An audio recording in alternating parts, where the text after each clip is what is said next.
मैं गंधर्वी चंचलाक्षी, जिसके पावन तप को तुमने अपवित्र किया है, मैं तुम्हें श्राप देती हूँ। यदि मेरे माँ के प्रति भक्ति सच्ची है तो मुझे हर पुण्य मिल जाएगा, और जिस माँ लक्ष्मी की पूजा में तुमने विघ्न डाला है, एक दिन उन्हीं का रूप तुम्हारा अंत करेगा सहस्त्रमुख। उन्हीं के स्वरूप से तुम्हारा सर्वनाश होगा।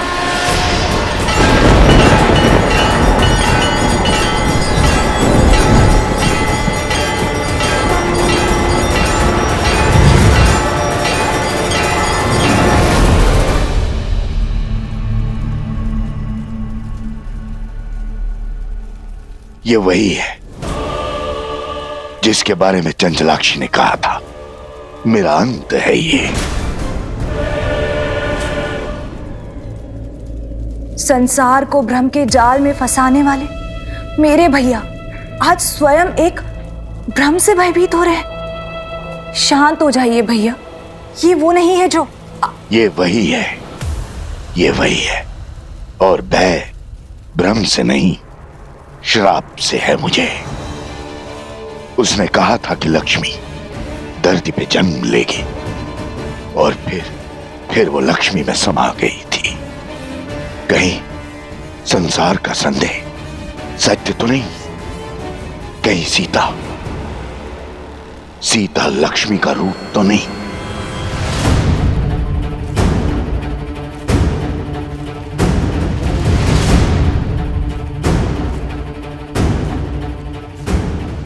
मुझे परिचय की क्या आवश्यकता है? पुराना शत्रु हूं तुम्हारा। मेरा पुराना शत्रु कौन हो सकता है वो जो पुनः लौट कर आया है? किंतु मेरी मृत्यु से क्या सिद्ध करना चाहता है वो? होना हो, ये बात जितनी छोटी लगती है उतनी है नहीं।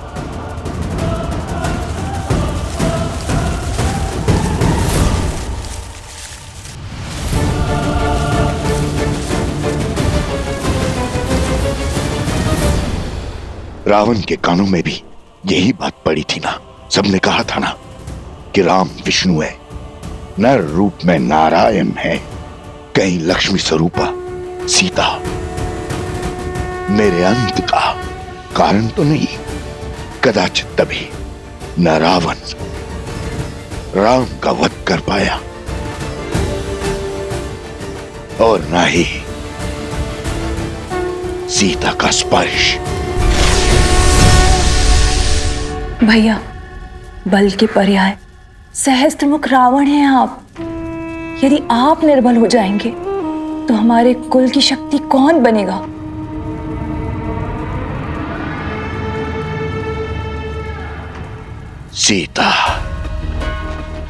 सीता के कारण पूरा राक्षस कुल समाप्त हो गया। सर्वशक्तिशाली दशानंद रावण मृत्यु को प्राप्त हो गया। मैं प्रहार की कोई परीक्षा नहीं दूंगा। मैं लक्ष्मी के समक्ष नहीं जाऊंगा। नारायण, श्री लक्ष्मी, विष्णु, ये सब ढोंग है भैया। अरे जीवन भर वन में भटकने वाले देवता नहीं, अभागे होते हैं। अभागे। जो बात संसार नहीं समझा वो आपको समझनी होगी भैया। मानना होगा कि वो सीता एक साधारण सी स्त्री है। आप स्वयं सोचिए भैया, क्या ईश्वर के अवतार को भी क्या इतनी सारी परीक्षाएं देनी पड़ती हैं? इतने दुखों को भोगना पड़ता है, इतना असहाय होना पड़ता है, विजोग का विष पीना पड़ता है। वो नारायण जो अपने बल से संसार को बदल दे, अपने सुदर्शन से हर पाप का संहार कर दे, क्या उसे 14 वर्ष का वनवास भुगतने की आवश्यकता है? राजपाट, सुख शांति, वैकुंठ छोड़कर दर दर भटकने की आवश्यकता है भैया?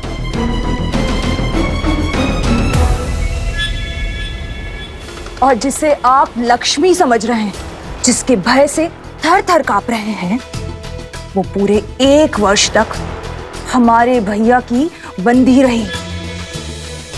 यदि वो लक्ष्मी का रूप होती तो क्षण भर में तो लंका से अंतर्ध्यान हो जाती और 1 वार से दशानन की हट को तोड़ देती। ब्रह्म को बल पर हावी मत होने दीजिए भैया, तनिक सोचिए। तो फिर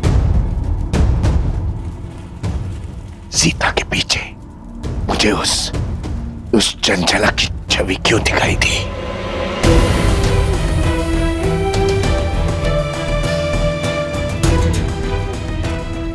जब मन में संदेह होता है तो भूतकाल आंखों के सामने स्वरूप लेता है। ये सब विचारों का खेल है भैया, और कुछ भी नहीं। इस अनर्थ का अर्थ खोजना बंद कीजिए भैया और प्रहार का नाद आरंभ कीजिए भैया।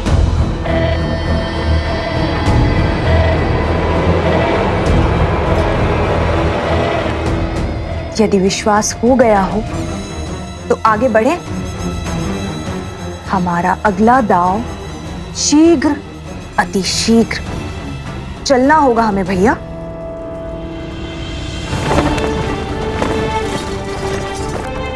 श्री राम,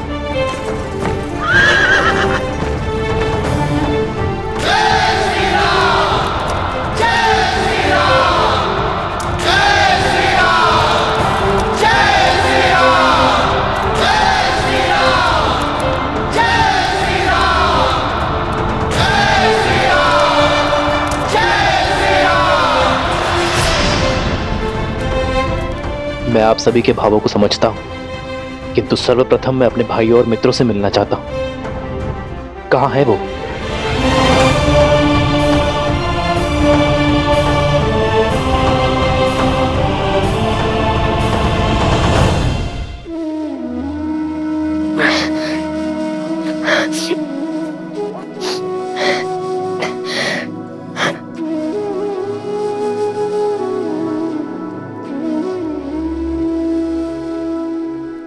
यदि कल सूर्योदय होने पर तुम दोनों के हाथों में धनुष दिखे तो उसी क्षण हट और हटी दोनों का अंत कर दूंगा।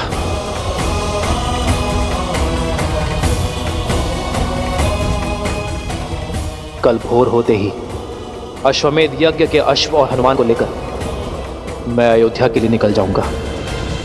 भैया, अब क्या होगा? रामायण कैसे संपूर्ण होगी? अब तो हम हार गए श्री राम से।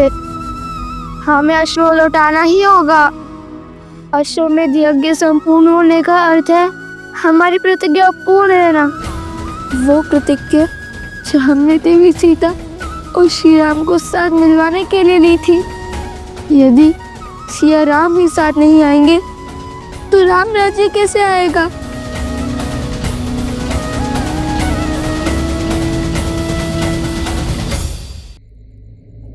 नए कुश, युद्ध अभिशेष है और हार जीत का निर्णय भी।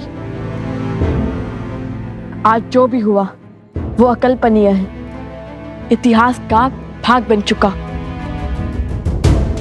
हमने श्री राम का सामना किया, उनकी शक्ति और उनकी आभा को ललकारा। कि जानते हुए भी हम पीछे नहीं हटे कि हमारे समक्ष रावण का संहार करने वाले श्री राम खड़े हैं।